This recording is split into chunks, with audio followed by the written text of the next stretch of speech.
മീഖായാവ് BC 872 മുതൽ 848 വരെ മധ്യേഷ്യയിൽ ഭരണത്തിലുണ്ടായിരുന്ന രാജാവാണ് യഹോശാഫാത്ത്. പിതാവായ ആസാ രാജാവിനെ പോലെ യഹോശാഫാത്തും ഒരു യഹോവ ഭക്തനായ രാജാവായിരുന്നു. യഹൂദ്യയിൽ ആസാ രാജാവ് ഭരണത്തിലുണ്ടായിരുന്നപ്പോൾ ഇസ്രായേൽ ഭരിച്ചിരുന്നത് ബയേശ ആയിരുന്നു. ആസാ രാജാവും ബയേശയും തമ്മിൽ കടുത്ത ശത്രുതയിലായിരുന്നു. അതുകൊണ്ട് ഇസ്രായേൽ ദേശത്തു നിന്നും യഹൂദിയയിലുള്ള യെരുശലേം ദേവാലയത്തിലേക്ക് വന്നു പോകുന്നവരെ തടയാനായി ബയേശ രാജാവ് യഹൂദിയയ്ക്കും ഇസ്രായേലിനുമിടയിലുള്ള രാമയിൽ വലിയൊരു മതിൽ കെട്ടിപ്പൊക്കാൻ ശ്രമിച്ചു.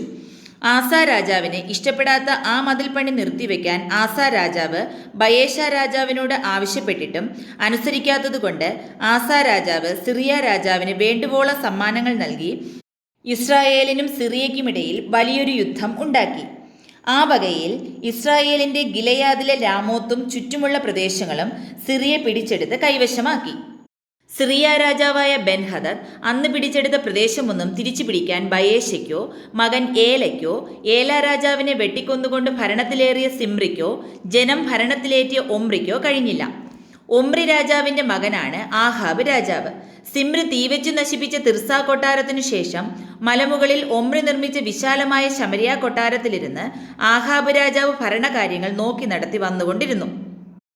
ആ കാലത്ത് യഹൂദ്യ ഭരിച്ചിരുന്നത് യഹോശാഫാത്ത് രാജാവായിരുന്നു.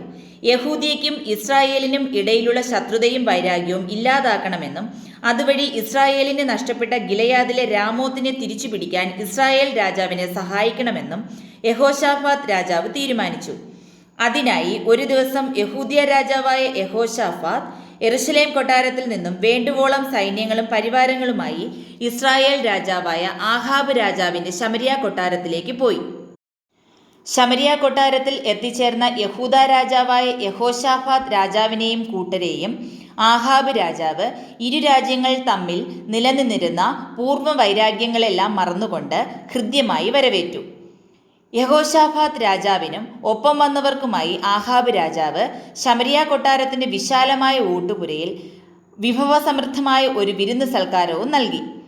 വിരുന്ന് സൽക്കാരവും വിനോദങ്ങളും വർഷങ്ങളായി പിരിഞ്ഞിരിക്കുന്ന ഇരു രാജ്യങ്ങളുടെയും വിശേഷങ്ങളും പരസ്പരം കൈമാറിക്കഴിഞ്ഞ ശേഷം ആഹാബ് രാജാവ് ശമരിയ കൊട്ടാരത്തിൻ്റെ വിശാലമായ പുറം ഹാളിൽ യഹോശാഫാത്ത് രാജാവിനൊപ്പം ഇരുന്നു കൊണ്ട് ഇസ്രായേലിന് നഷ്ടപ്പെട്ട ഗിലെയാദിലെ രാമോത്തിനെ കുറിച്ച് വളരെ നിരാശനായി യഹോശാഫാത്ത് രാജാവിനോട് സംസാരിച്ചു.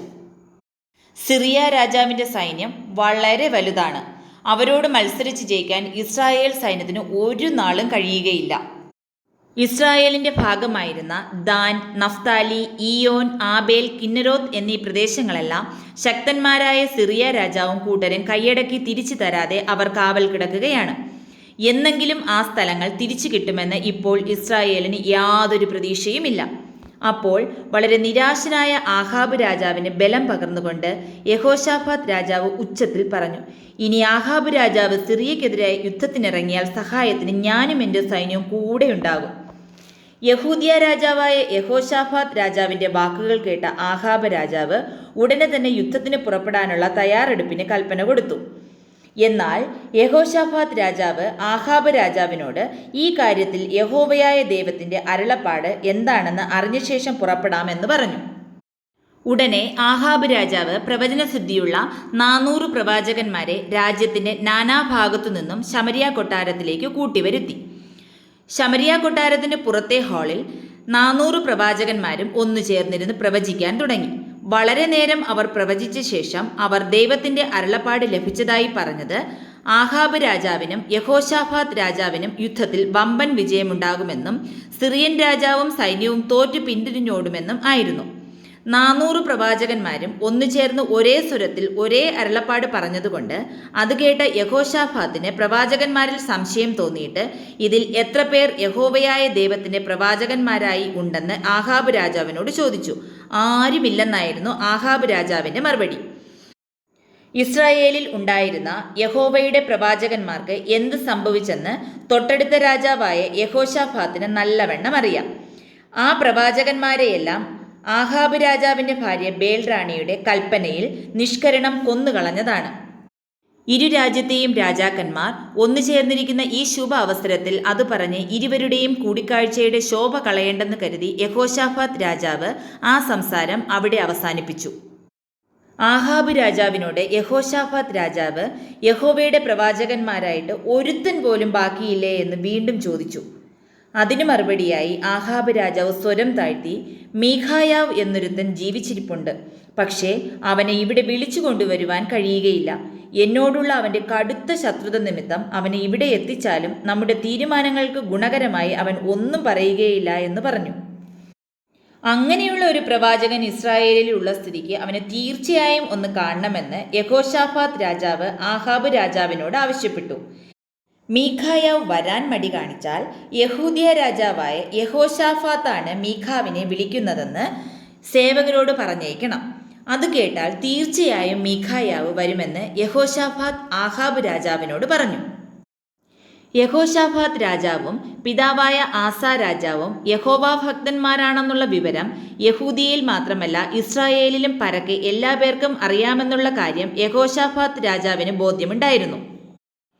അങ്ങനെ ആഹാബ് രാജാവ് അയച്ച പടയാളികൾ മീഖായാവിൻ്റെ പാർപ്പിടത്തിലെത്തി ആഹാബ് രാജാവും യഹോശാഫാത്ത് രാജാവും ഇരിക്കുന്ന സദസ്സിലേക്ക് മീഖായാവിനെ ക്ഷണിക്കുന്നു എന്ന വിവരം പടയാളികൾ പ്രവാചകനെ അറിയിച്ചു. പടയാളികളുടെ അറിയിപ്പ് ലഭിച്ച ഉടൻ മീഖായാവ് പാർപ്പിടത്തിനുള്ളിൽ കടന്ന് യഹോവയോട് പ്രാർത്ഥിച്ച് അരുളപ്പാട് ലഭിച്ച ശേഷം പടയാളികൾക്കൊപ്പം ശമരിയ കൊട്ടാരത്തിലേക്ക് യാത്രയായി. വഴിമധ്യേ പടയാളികൾ മീഖായാവിനോട് രാജാവ് പ്രവാചകനെ വിളിപ്പിക്കേണ്ടി വന്ന സാഹചര്യങ്ങളെക്കുറിച്ചും ശമരിയ കൊട്ടാരത്തിൽ ഒന്നിച്ചുകൂടിയിരിക്കുന്ന 400 പ്രവാചകന്മാരുടെ പ്രവചനത്തെക്കുറിച്ചും പറഞ്ഞു. അവിടെ കൂടിയിരിക്കുന്ന 400 പ്രവാചകന്മാരുടെ പ്രവചനത്തിന് വിപരീതമായൊരു വെളിപാട് പറയരുതെന്ന് ആ പടയാളികൾ മീഖായാവ് പ്രവാചകനോട് പ്രത്യേകം പറഞ്ഞു. അങ്ങനെ രാജസദസ്സിൽ എത്തിച്ചേർന്ന മീഖായാവിനോട് ആഹാബ് രാജാവ് പറഞ്ഞതെന്തെന്നാൽ, ഈ ഇരിക്കുന്ന യഹൂദ്യ രാജാവും ഞാനും ചേർന്ന് ഗിലെയാദിലെ രാമോത്തിൽ സിറിയ രാജാവായ ബെൻ ഹദദിനെതിരെ യുദ്ധത്തിന് പോകാൻ തീരുമാനിച്ചു.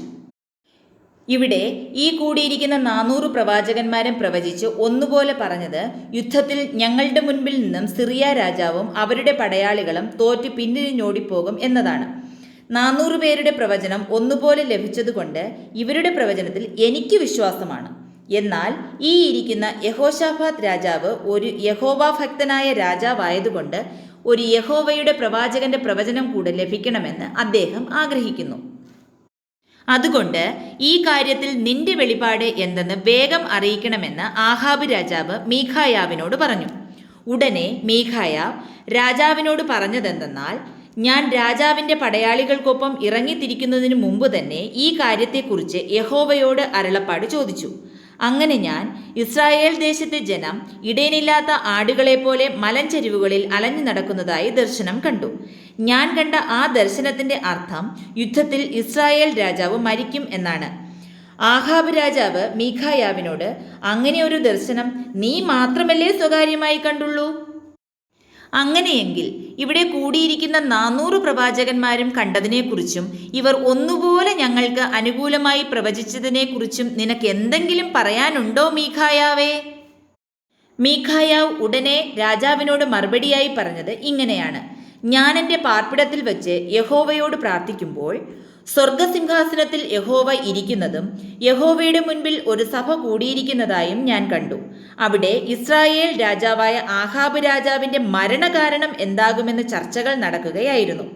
അവിടെ കൂടിയിരുന്ന സഭയിൽ നിന്നും ഒരാത്മാവ് എണീറ്റ് ആഹാബ് രാജാവിൻ്റെ പ്രവാചകന്മാരുടെ അടുക്കൽ ഞാൻ പോയി അവരുടെ നാവിൽ ഒരു കള്ളപ്രവചനം കൊടുത്ത് രാജാവിനെ യുദ്ധത്തിലേക്ക് കൊണ്ടുപോയി മരണത്തിനിടയാക്കട്ടെയോ എന്ന് യഹോവയോട് അനുവാദം ചോദിച്ചു. യഹോവ ആ ആത്മാവിനോട്, നിന്റെ ഈ അഭിപ്രായത്തിന് ഞാൻ അനുവാദം തന്നിരിക്കുന്നു, നീ ഭൂമിയിൽ പോയി അങ്ങനെ തന്നെ ചെയ്തു കൊള്ളുക എന്ന് സ്വർഗത്തിലെ ആ ആത്മാവിന് ദൈവം അനുവാദം കൊടുത്തു.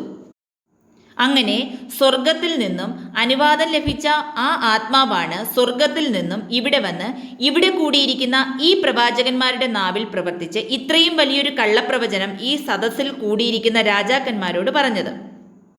എന്നാൽ ഇവിടെ നിന്നോടൊപ്പം ഇരിക്കുന്ന ഈ യഹൂദ രാജാവ് ഒരു യഹോവ ഭക്തനായതുകൊണ്ട് യഹോവയായ ദൈവം ഈ യഹോശാഫാത്ത് രാജാവിന് ഇവിടെ ഒന്നുപോലെ പറഞ്ഞു കേട്ട 400 പ്രവചനങ്ങളും കള്ളമാണെന്ന വിവരം സ്വർഗത്തിൽ നിന്നും ദൈവം വെളിപ്പെടുത്തി കൊടുത്തു.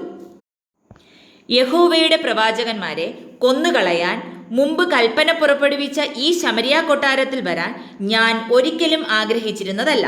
യഹോവയുടെ ആത്മാവ് യഹോശാഫാത്ത് രാജാവിൽ കൂടെ പ്രവർത്തിച്ച് നിന്നോടത് ആവശ്യപ്പെട്ടപ്പോൾ നീ പടയാളികളെ അയച്ച് എന്നെ ഇവിടെ വിളിച്ചു വരുത്തിയതും സ്വർഗത്തിലെ ദൈവത്തിൻ്റെ തീരുമാനത്തിന്മേലാണ്.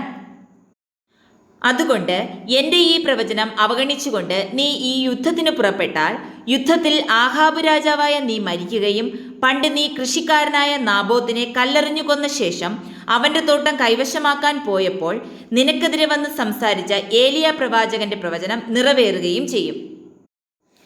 മീഖായാവ് ഇത്രയും പറഞ്ഞു നിർത്തിയതും ആഹാബ് രാജാവിനൊപ്പം രാജസദസ്സിലുണ്ടായിരുന്ന സെദേക്കിയ എന്നു പേരുള്ള ഒരുവൻ മുന്നോട്ട് വന്ന് മീഖായാവിനെ ചെകിട്ട് തടിച്ചു വീഴ്ത്തി സഭയിൽ നിന്നും വലിച്ചിഴച്ച് പുറത്തു കൊണ്ടുപോയി.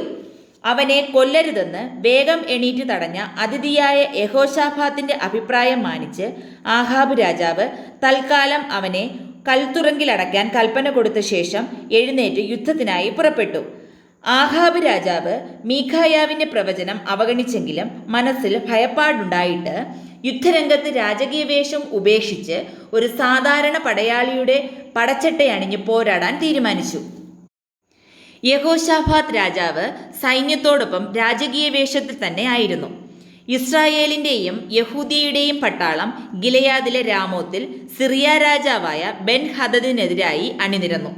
സിറിയ രാജാവിൻ്റെ സൈന്യവ്യൂഹത്തിൻ്റെ മുന്നിൽ ഇസ്രായേൽ സൈന്യം വെറും ചെറിയൊരു ആട്ടിൻകൂട്ടത്തെ പോലെ ആയിരുന്നു. സിറിയ രാജാവ് തൻ്റെ 32 രഥനായകന്മാർക്കും യുദ്ധത്തിൽ പാലിക്കേണ്ട ചില യുദ്ധതന്ത്രങ്ങൾ കൽപ്പിച്ചു കൊടുത്തു. അത് ഇങ്ങനെയാണ്: നമുക്ക് മുന്നിലെ ഇസ്രായേൽ സൈന്യം വെറും ഒരു ചെറിയ കൂട്ടമാണ്. അവരെ ഛേദിച്ചു കളയാൻ വളരെ എളുപ്പമാണ്. എന്നാൽ നിങ്ങൾ അങ്ങനെ ചെയ്യരുത്. സൈന്യത്തിൻ്റെ നടുവിൽ നിന്നും ആഹാബ് രാജാവിനെ മാത്രം വധിച്ചാൽ മതി.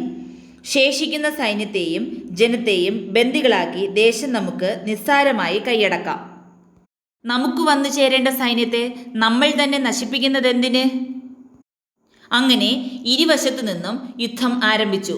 സിറിയൻ സൈന്യം ഇസ്രായേൽ സൈന്യത്തെ വധിക്കുന്നത് ഒഴിവാക്കി തള്ളിമാറ്റിക്കൊണ്ട് രാജകീയ വേഷത്തിൽ രാജകീയ പടച്ചട്ട അണിഞ്ഞിരിക്കുന്ന യഹോശാഫാത്ത് രാജാവിനെ മാത്രം ലക്ഷ്യം വെച്ച് വളഞ്ഞുവെച്ചു.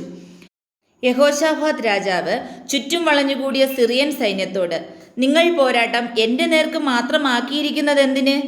സിറിയൻ പടത്തലവൻ രാജാവിനോട്, ഞങ്ങൾക്ക് അങ്ങനെയാണ് കൽപ്പന ലഭിച്ചിരിക്കുന്നത്. ആദ്യം ആഹാബ് രാജാവിനെ കൊന്നുകൊണ്ട് യുദ്ധത്തിന് തുടക്കം കുറിക്കണമെന്ന്.